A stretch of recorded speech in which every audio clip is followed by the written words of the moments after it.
таны авсан шүүгурлууд хэрэг цагаатгахтаа дах юм аа. Инхээр мөрдөгч прокурор шүүгч одоо хууль бус үйл ажиллагаа явуулаад хүнийг хилмигдүүлээд байгаа юм ба шүү.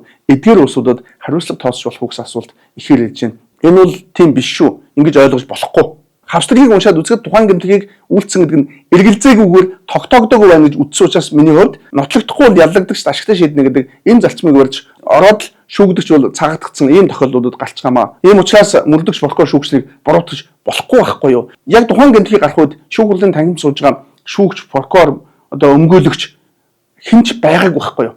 Тэгэхээр тухайн гэмтгийг яг үйлдээгүй гэж бас хэлж болохгүй. Гэхдээ үйлдсэн эргэлзээгүйгээр тогтоох ёстой байхгүй юу?